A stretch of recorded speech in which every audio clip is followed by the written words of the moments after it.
Hello everyone, welcome to another video and I am your friend Bharat Shankar. तो आज की video में हम ये जानने की कोशिश करेंगे कि आखिर क्यों बहुत सारे लोग अपने एसआईपी इन्वेस्टमेंट्स को बंद कर रहे हैं, और जो लोग एसआईपी बंद कर रहे हैं उनका नंबर कोविड के बाद से अभी सेकंड हाईएस्ट लेवल पे पहुंच गया है। और उसके बाद हम ये भी समझने की कोशिश करेंगे कि कैसे अभी ये जो लोग सिप इन्वेस्टमेंट्स को बंद कर रहे हैं उसकी वजह से दूसरों को फ्री में प्रॉफिट्स और फायदा कैसे मिल रहा है, हम उसको भी समझेंगे। और उसके साथ साथ हम ये भी जानने की कोशिश करेंगे कि क्यों SIP investment majority of the लोगों के लिए काम क्यों नहीं करता है और कुछ ही हैंडफुल ऑफ लोगों के लिए क्यों काम करता है,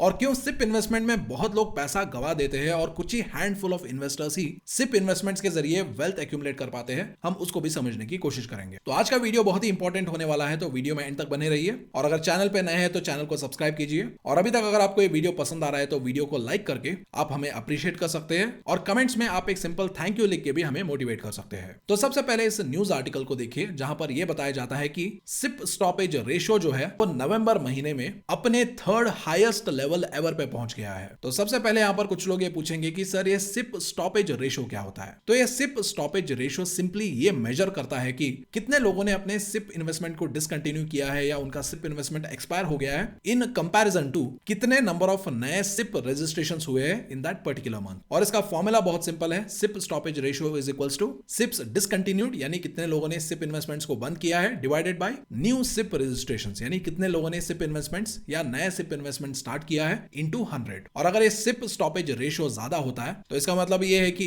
ज्यादा सिप इन्वेस्टमेंट्स बंद किए जा रहे हैं और कम सिप इन्वेस्टमेंट शुरू किए जा रहे हैं। और वही ये रेशियो अगर कम है तो ये इंडिकेट करता है कि ज्यादा लोग सिप इन्वेस्टमेंट स्टार्ट कर रहे हैं और कम लोग सिप इन्वेस्टमेंट्स को डिसकंटिन्यू कर रहे हैं या बंद कर रहे हैं। तो अभी अगर आप associations of mutual funds in India या एम्फी का डेटा देखेंगे तो नवंबर महीने में सिप स्टॉपेज रेशियो जो था वो थर्ड हाईएस्ट लेवल एवर पे था, क्योंकि नवंबर महीने में अराउंड 39.14 लाख लोगों ने अपने सिप इन्वेस्टमेंट्स को डिसकंटिन्यू किया था, और उससे पहले के महीने में अराउंड 38.8 लाख लोगों ने अपने सिप इन्वेस्टमेंट्स को डिसकंटिन्यू किया था। और इसकी वजह से अभी ये जो सिप स्टॉपेज रेशियो है वो नवंबर महीने में अराउंड 79.12% तक पहुंच गया है, और मई महीने में ये 88.38% था, यानी रीसेंट टाइम्स में ये सेकंड हाईएस्ट लेवल पे है। लेकिन वही अगर आप मई 2020 से डेटा कंसिडर करेंगे तो मई 2020 में ये सिप स्टॉपेज रेशियो अराउंड 80.69% के आसपास था, यानी अभी नवंबर में ये जो 79.12% का सिप स्टॉपेज रेशियो है वो अभी तक का third highest SIP stoppage ratio है। और सिर्फ यही नहीं, ये फोर्थ कंसेक्यूटिव मंथ है जिसमें सिप स्टॉपेज रेशियो लगातार बढ़ा है। और साथ ही साथ एम्फी का डेटा ये भी बताता है कि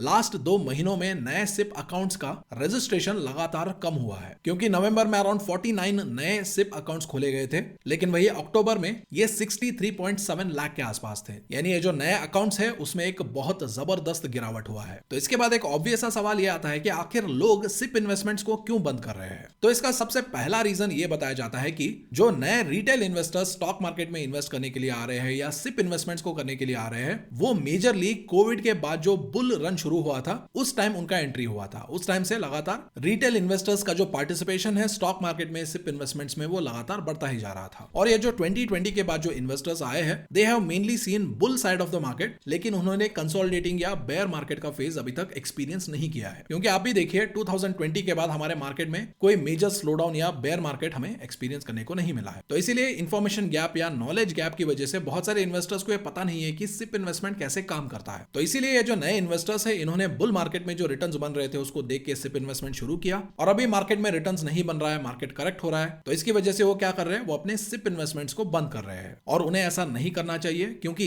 इनके सिप इन्वेस्टमेंट डिसकंटिन्यू करने की वजह से कुछ और इन्वेस्टर्स को फ्री में फायदा हो रहा है, और ये नए इन्वेस्टर्स सिप इन्वेस्टमेंट्स को एग्जिट करने की वजह से या बंद करने की वजह से कुछ इन्वेस्टर्स को फ्री में प्रॉफिट से फायदा कैसे मिल रहा है उसके बारे में भी हम डिस्कस करेंगे in the next segment in a few minutes. और उसके बाद आता है रीजन नंबर 2, जहां पर इन इन्वेस्टर्स को पता है कि सिप इन्वेस्टमेंट्स को बंद नहीं करना चाहिए, लेकिन उन्हें मजबूरी में सिप इन्वेस्टमेंट्स को बंद करना पड़ रहा है। क्योंकि रीसेंट टाइम में अगर आप देखेंगे तो महंगाई बहुत ज्यादा बढ़ रहा है, रेंट बढ़ रहा है, दाल का प्राइस बढ़ रहा है, पेट्रोल का प्राइस बढ़ रहा है, वेजिटेबल्स के प्राइस, बच्चों का स्कूल फीस आप देख लीजिए, अगर कोई बच्चा डिसेंट स्कूल में जाता है तो स्कूल स्कूल का जो एनुअल फीस होता है वो मिनिमम 1 लाख रुपए तो होता ही होता है। उसके अलावा मेडिकल एक्सपेंसेस, ट्रैवल वगैरह वगैरह आप भी कंसिडर करेंगे तो यू अंडरस्टैंड आजकल महंगाई कितना ज्यादा बढ़ा हुआ है। तो अभी क्या हो रहा है, महंगाई बढ़ रहा है, खर्चे बढ़ रहे हैं, लेकिन उसके अकॉर्डिंग इनकम नहीं बढ़ रहा है। और अभी जिस तरीके का इकोनॉमिक एनवायरमेंट है वहां पर बोनसेस कम मिल रहे हैं, सैलरी हाइक्स कम मिल रहे हैं। तो इसकी वजह से क्या हो रहा है, पहले लोगों के पास जो पैसा बचता था इन्वेस्टमेंट्स करने के लिए वो पैसा अभी कम होता जा रहा है। और उसके बाद तीसरा रीजन है बढ़ते टैक्सेस ऑन इन्वेस्टमेंट्स। और इसको हमने पहले के वीडियोस में भी डिस्कस किया था कि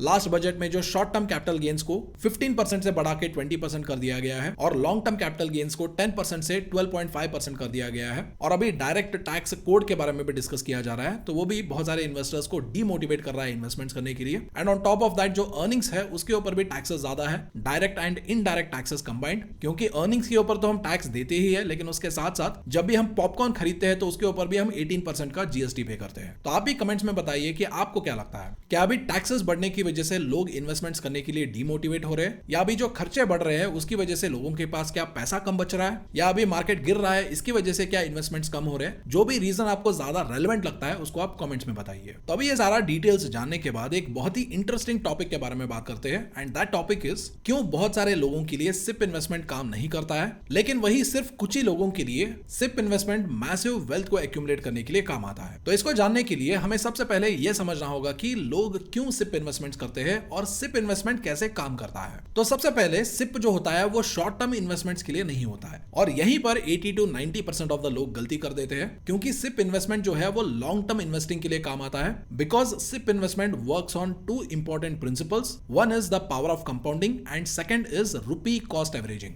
और ये क्यों और कैसे काम करता है, तो let me explain with a simple example. तो ये देखिए, ये निफ्टी के एनुअल रिटर्न्स है ओवर द लास्ट 20 इयर्स। तो इसका अगर आप एक एवरेज निकालेंगे तो लास्ट 20 इयर्स में निफ्टी 50 ने अराउंड 15.23% का रिटर्न्स डिलीवर किया है। और वही बाकी के जो एसेट क्लासेस है जैसे कि गोल्ड, इसने 12.52% का रिटर्न्स डिलीवर किया है। और वही मीनवाइल फिक्स्ड डिपॉजिट ने ऑन एन एवरेज अराउंड 7.1% का रिटर्न्स डिलीवर किया है इन द सेम पीरियड। तो अभी हम ये जो स्टॉक मार्केट का 15.23% का एवरेज रिटर्न्स है ओवर द लास्ट 20 इयर्स, इसको अगर हम राउंड ऑफ करेंगे तो ये अराउंड 15% के आसपास हो जाएगा। तो इसको अगर हम as a average return value assume करें और हर महीना 25,000 का सिप इन्वेस्टमेंट अगर हम स्टार्ट करते हैं, तो पहले 5 सालों में हमने जो टोटल पैसा सिप में इन्वेस्ट किया है वो अराउंड 15 लाख के आसपास हो जाएगा। और इस 15 लाख के ऊपर जो हमें एस्टिमेटेड रिटर्न्स मिलेंगे वो अराउंड 7,42,042 रुपीज के आसपास होगा। और इसको अगर हम ऐड करेंगे तो हमारा जो टोटल कॉर्पस है या टोटल वैल्यू है वो अराउंड 22,42,042 रुपीज के आसपास पहुंच जाएगा। तो अभी यहाँ पर कुछ लोग ये सोच सकते हैं कि अभी ये 5 साल का एसआईपी है, अगर मैं इसको 10 साल तक करूंगा तो मेरा total investment amount around 30 lakh rupees तक पहुंच जाएगा और मेरा एस्टिमेटेड रिटर्न्स जो है वो भी डबल होकर अराउंड 15 लाख रुपीज तक पहुंच जाना चाहिए। लेकिन ऐसा नहीं होता है। तो यहाँ पर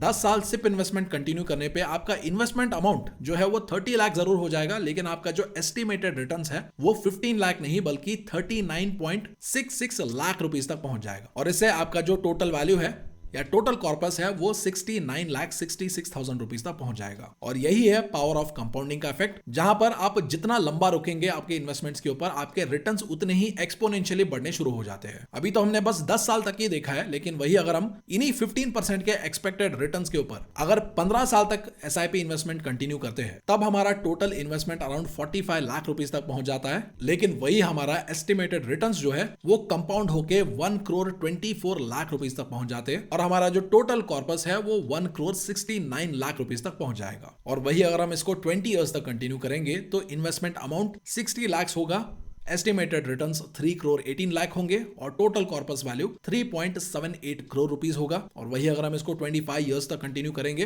तो इन्वेस्टमेंट अमाउंट होगा 75 लाख रुपीस, एस्टिमेटेड रिटर्न्स होंगे 7.46 करोड़ रुपीस और टोटल कॉर्पस वैल्यू होगा 8.21 करोड़ रुपीस। तो इस तरीके से जो डिसिप्लिन्ड लॉन्ग टर्म इन्वेस्टर्स होते हैं वो पावर ऑफ कंपाउंडिंग का फायदा उठाते हैं और सिप इन्वेस्टमेंट्स में अपना जो रिटायरमेंट प्लान होता है, अपने जो लॉन्ग टर्म गोल्स होते हैं उसको प्लान करते हैं और एग्जीक्यूट करते हैं। और वही जो शॉर्ट टर्म इन्वेस्टर्स होते हैं जो शॉर्ट टर्म के बेसिस पे अपने सिप इन्वेस्टमेंट्स को बंद कर देते हैं, तो ऑब्वियसली वो लॉन्ग टर्म रिटर्न्स में तो कुछ कमाते नहीं है, लेकिन साथ में वो खुद का नुकसान करवा के ये जो लॉन्ग टर्म इन्वेस्टर्स हैं उनको फ्री में अपना पैसा दे देते हैं और इन लॉन्ग टर्म इन्वेस्टर्स को फ्री में प्रॉफिट दे देते हैं और इनका फायदा करवा देते हैं। और वो कैसे करवाते हैं उसको भी डिस्कस करेंगे। But first just to summarise, अगर आप सिप इन्वेस्टमेंट के जरिए पावर ऑफ कंपाउंडिंग का फायदा उठाना चाहते हैं तो you should start as early as possible and you should stay invested as long as possible. और इसी की वजह से आप एक एक्सपोनेंशियल ग्रोथ को अपने इन्वेस्टमेंट्स में देख सकते हैं। जैसे कि अभी हमने देखा 5 साल में कॉर्पस 22 लाख का था और वही 10 इयर्स के सिप में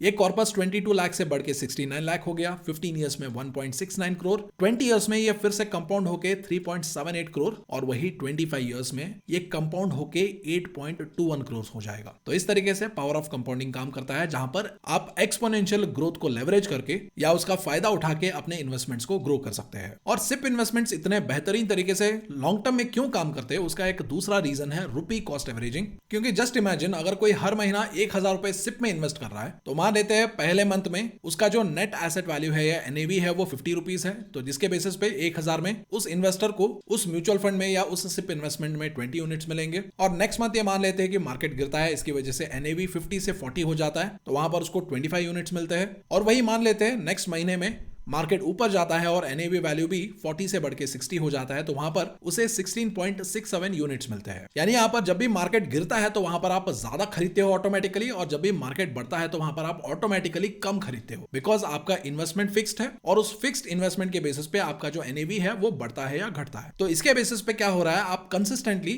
और ऑटोमेटिकली आपके इन्वेस्टमेंट को एवरेज कर रहे हो, क्योंकि इन 3 महीनों में आपने टोटल 3000 इन्वेस्ट किया और आपने जो हर महीना खरीदारी किया उसके बेसिस पे आपको टोटल मिले अराउंड 61.67 यूनिट्स। और इसके बेसिस पे आपका जो एवरेज कॉस्ट पर यूनिट कितना हो गया, 48.65 हो गया। मार्केट बढ़ रहा है गिर रहा है आपको इससे फर्क नहीं पड़ रहा है, क्योंकि आप हर महीना जो खरीदारी कर रहे हो उसकी वजह से आपका जो बाइंग है वो एवरेज आउट हो रहा है। यानी जब आप मार्केट बढ़ रहा है तो वहां पर भी इन्वेस्ट कर रहे हो, और जब मार्केट गिर रहा है तो वहां पर भी आप बाय द डिप कर रहे हो ऑटोमेटिकली। एंड ऑफ कोर्स इसके बेनिफिट्स क्या है, सबसे पहले तो ये आपका जो मार्केट टाइम करने का जो रिस्क है उसको रिड्यूस कर देगा, क्योंकि आपको ये चिंता करने की जरूरत नहीं है, प्रेडिक्ट करने की भी जरूरत नहीं है कि कब मार्केट हाई पे पहुंचेगा कब मार्केट पे लो पे पहुंचेगा, क्योंकि आप तो हर महीना एक फिक्स्ड डेट पे आप सिप इन्वेस्टमेंट अपना रेगुलरली कर रहे हो। दूसरा एडवांटेज है डिसिप्लिन्ड अप्रोच, क्योंकि सिप जो है वो आपको रेगुलर इन्वेस्टिंग करने के लिए एनकरेज करेगा और इमोशनल डिसीजंस को अवॉइड करने में मदद करेगा। मार्केट में जो भी हो रहा है, वॉर हो रहा है, इन्फ्लेशन बढ़ रहा है, मार्केट गिर रहा है, मार्केट बढ़ रहा है, क्रैश हो रहा है, नए हाइज बना रहा है, इससे आपको फर्क नहीं पड़ रहा है। इररिस्पेक्टिव ऑफ दैट आप हर महीना अपना सिप इन्वेस्टमेंट कंटिन्यू कर रहे हो। And third benefit of course compounding gains, और ये जो पावर ऑफ कंपाउंडिंग है इसको हमने कुछ ही टाइम पहले बहुत डिटेल में समझा। तो सिंपल वर्ड्स में, अगर आप सिप इन्वेस्टमेंट्स के जरिए वेल्थ क्रिएट करना चाहते हैं या ओवर द टाइम वेल्थ को एक्यूमुलेट करना चाहते हैं, so the simple formula is आपको लॉन्ग टर्म के लिए इन्वेस्ट करना होगा